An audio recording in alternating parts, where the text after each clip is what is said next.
तो गाइज ये पार्ट 2 है। अगर आप लोगों ने पार्ट 1 ने नहीं देखा है तो उसकी लिंक डिस्क्रिप्शन में मिल जाएगी। तो अब कोसे और कावरी एक रेस्टोरेंट में जाकर कुछ स्वीट ऑर्डर करते हैं। कावरी उस स्वीट को देखकर बहुत खुश हो जाती है और उसकी पिक्चर्स लेने लगती है। कोसे मन में सोचता है कि ये कितनी अमेजिंग वायलिनिस्ट है, लेकिन रियल लाइफ में ये एक सिंपल लड़की है। तभी वहां पास में ही एक बच्ची पियानो बजा रही थी। कावरी कोसे से कहती है कि तुम भी पियानो बजा सकते हो ना। तभी वो उस बच्ची के पास जाती है और कहती है कि ये मौजट है ना। वो बच्ची उसे कहती है कि उसने ये कल ही सीखा था, मगर वो उसे अभी ढंग से बजा नहीं पा रही है। कावरी कहती है कि कोई बात भी, ये थोड़ा हार्ड होगा। फिर वो कोसे की तरफ इशारा करते हुए कहती है कि वो लड़का जो वहां बैठा है वो बहुत अच्छा पियानो बजाता है, तुम उसे कहो तुम्हें सीखने के लिए। फिर वो बच्चियां कोसे के पास जाती हैं और उन्हें सीखने के लिए बोलती है। कोसे कहता है कि उसने पियानो बजाना कब का छोड़ दिया है, अब वो पियानो नहीं बजाता। जिस पर कावरी उसे गुस्से से कहती है कि बच्चों को मना मत करो, उन्हें सिखाओ। कोसे को अब मजबूरन उन्हें सिखाना पड़ता है। कोसे अब उनके साथ पियानो बजाने में मदद करता है और वो इतना बढ़िया बजा रहा होता है कि सब लोग उसे देखते रह जाते हैं और उन्हें काफी पसंद भी आता है। तभी कोसे को कुछ होता है और वो पियानो बजाते बजाते रुक जाता है। वो बच्चियां उससे पूछती हैं कि वो रुक क्यों गया। वो कहता है कि मुझे माफ कर दो। अब अगले सीन में ये दोनों बाहर आ जाते हैं। कावरी देखती है कि कोसे एक ब्लैक कैट को कुछ खाने के लिए से रहा है।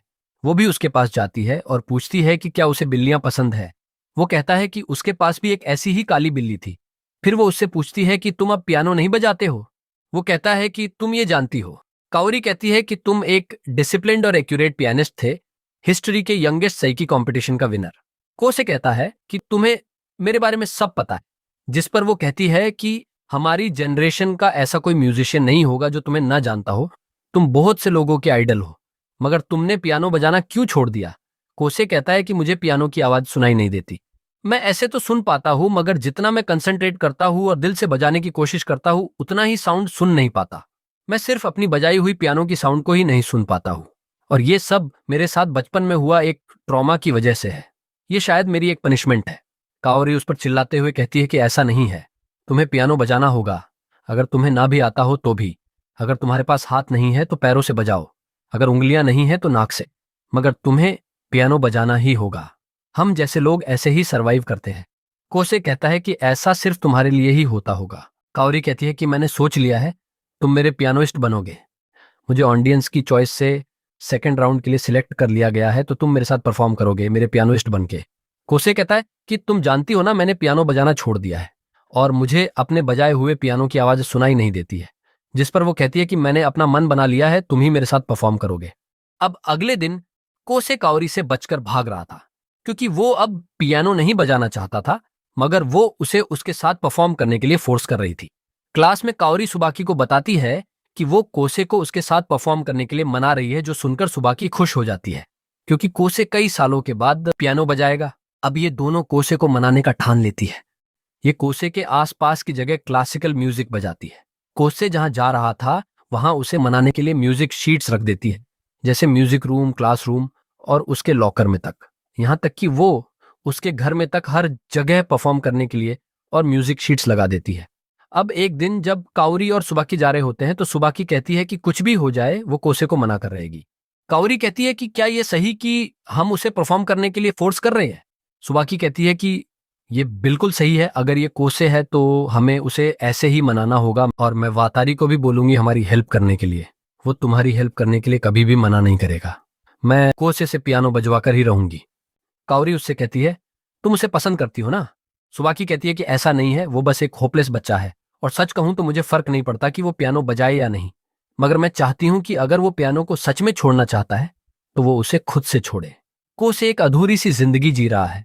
उस दिन के बाद से उसके लिए जैसे वक्त थम गया हो, और इसीलिए मैं चाहती हूं कि वो दोबारा पियानो बजाए, क्योंकि मुझे यकीन है कि उससे बहुत कुछ बदलेगा।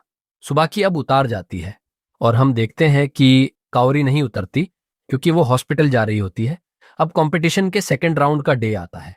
कंपटीशन स्टार्ट हो चुका है और परफॉर्मेंस भी स्टार्ट हो चुकी है, लेकिन हम देखते हैं कावरी टोवा हॉल नहीं बल्कि स्कूल की टेरिस पर आ जाती है। तभी हम देखते हैं कि कोसे भी वही बैठा होता है और वो यहां उसी के लिए आई थी। वो उसे जाकर एक लात मारती है और कहती है कि वो उसे लेने के लिए आई है, वो क्यों ऐसे चुप रहा है। कोसे कहता है कि वो पियानो नहीं बजाना चाहता है, और अगर वो अभी चले भी जाए तो भी वो अच्छा परफॉर्म नहीं कर पाएगा। काओरी कहती है कि ऐसा नहीं है कि तुम बजा नहीं सकते, तुम बस बहाने बना रहे हो, और ये भी बहाना ही है कि तुम्हें पियानो की आवाज नहीं आती।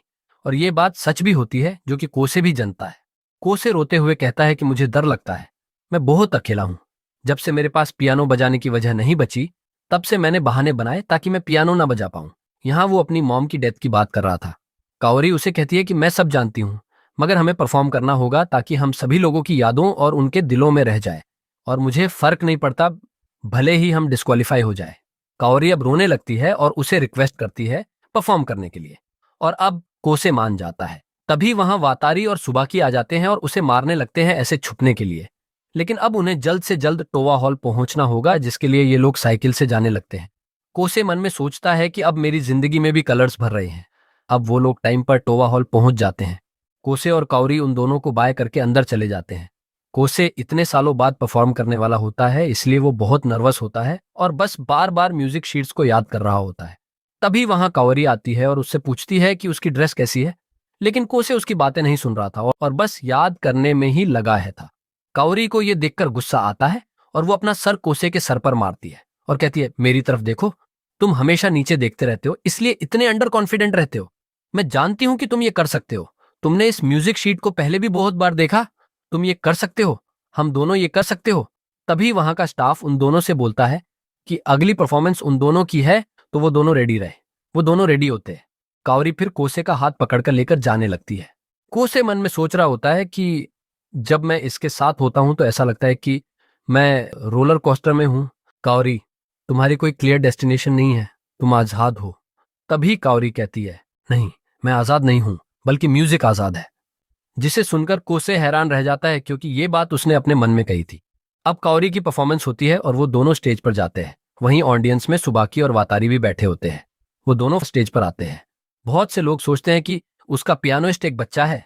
तभी वो उसकी शक्ल देखते हैं और सब पहचान जाते हैं कि वो कोसे है। यहां तक कि जज भी पहचान जाते हैं कि वो फेमस यंग पियानिस्ट कोसे अरीमा ही है। कोसे अपनी चेयर सेट नहीं कर पा रहा था, लेकिन थोड़ी देर बाद वो चेयर सेट कर लेता है। वो दोनों अपनी परफॉर्मेंस स्टार्ट करने के लिए रेडी होते हैं। कोसे बहुत ही ज्यादा नर्वस होता है। वो दोनों अब परफॉर्मेंस स्टार्ट करते हैं। ये दोनों बहुत अच्छा स्टार्ट करते हैं और कोसे में भी थोड़ा कॉन्फिडेंस आता है और वो सोचता है कि उसे वो वायलिन को ध्यान से सुनना और म्यूजिक शीट्स ध्यान से देखना है। सुबह की कोसे को इतने सालों बाद पियानो बजाते हुए देखकर बहुत खुश होती है। इनकी परफॉर्मेंस बहुत अच्छी चल रही होती है। सभी लोगों को पसंद आ रही थी। लेकिन तभी कोसे ऑडियंस की तरफ देखता है, जहां उसे हेलुसिनेशन होता है कि उसकी मॉम वहां बैठी है और उसे देख रही है, जिससे कोसे को अजीब सा लगने लगता है और उसके सामने से म्यूजिक शीट के नोट्स गायब होने लगते हैं और उसे पियानो की आवाज सुनाई नहीं दे रही थी। कोसे अब पियानो सही से नहीं बजा पा रहा था, जिससे उनकी परफॉर्मेंस खराब हो रही थी। सबको यकीन नहीं हो रहा था कि कोसे ऐसा खराब पियानो बजाएगा। कोसे कावरी के साथ सिंक नहीं बना पा रहा था। सब लोग कोसे कह रहे थे कि उसकी वजह से उनकी परफॉर्मेंस खराब हो रही है। तभी कोसे पियानो बजाना रोक देता है ताकि उसकी परफॉर्मेंस और खराब ना हो, लेकिन तभी कावरी भी रुक जाती है। सब लोग सोच रहे होते हैं कि वो क्यों रुक गई, उसे नहीं रुकना चाहिए था। लेकिन असल में कावरी कोसे के लिए रुकी थी, क्योंकि वो उसे पीछे नहीं छूटने देना चाहती थी। कावरी मुड़कर कोसे की तरफ देखती है और मुस्कुराते हुए कहती है, कोई बात नहीं, चलो दोबारा करते हैं। कावरी दोबारा वायलिन बजाने स्टार्ट करती है, लेकिन कोसे अभी भी बस उसे देख रहा होता है और कुछ सोच रहा होता है। सब लोग सोचते हैं कि ये दोनों अब पक्का हार जाएंगे, लेकिन ये फिर भी क्यों बजा रहे हैं। कोसे अब उन बातों को याद करता है जो कावरी ने उससे कही थी, और फिर वो दोबारा से पियानो बजाना शुरू करता है। भले ही उसे नोट्स दिखाई और आवाज सुनाई नहीं दे रही हो, लेकिन वो फिर भी अपने पूरे फोकस के साथ पियानो बजा रहा होता है। जब कावरी और सुबाकी ने कोसे को मनाने के लिए हर जगह म्यूजिक और शीट्स चिपका दी थी, कोसे उन्हें याद करके बजाने लगता है। तभी कोसे अपने एक फ्लैशबैक को याद करता है। जब वो छोटा था और पियानो बजा रहा था, तब उसकी मॉम ने उसे कहा था कि पियानो को प्यार से बजाओ, तुम ही पियानो हो। अगर तुम उसे प्यार से बजाओगे तो तुम उसे अच्छे से बजा पाओगे। अब हम प्रेजेंट में आता है, जहां कोसे सोचता है कि उसे उसकी मॉम ने जो कुछ भी सिखाया है उसे इस्तेमाल करके बजाना होगा। ये दोनों इतने अच्छा परफॉर्म कर रहे होते हैं कि सभी हैरान रह जाते हैं और सभी को इनकी परफॉर्मेंस पसंद आने लगती है। कोसे अब इतना ज्यादा परफेक्टली पियानो बजा रहा था कि वो सभी की अटेंशन पाने लगता है, और ये देखकर कावरी भी अपनी वायलिन को इतना परफेक्टली बजाने लगती है कि वो भी सभी की अटेंशन पाने लगती है। दोनों ही इतना परफेक्टली बजा रहे थे कि सभी ये देखकर हैरान रह जा रहे थे। फिर ये दोनों अपनी परफॉर्मेंस एंड करते हैं और इन दोनों की परफॉर्मेंस इतनी ज्यादा अमेजिंग थी कि सभी लोग खड़े हो जाते हैं और चिल्लाने लगते हैं और तालियां बजाने लगते हैं। कोसे सबको देख रहा होता है, लेकिन तभी कावरी अचानक ही बेहोश होकर स्टेज पर गिर जाती है। तो गाइज इसी के साथ पार्ट 2 खत्म होता है। तो गाइज आप लोगों को ये पार्ट कैसा लगा कमेंट में जरूर बताना, और जाने से पहले वीडियो को लाइक और चैनल को सब्सक्राइब करना मत भूलना। इसका पार्ट 3 मैं जल्द ही अपलोड करने का ट्राई करूंगा। तो मिलते हैं अगले वीडियो में, तब तक के लिए बाय।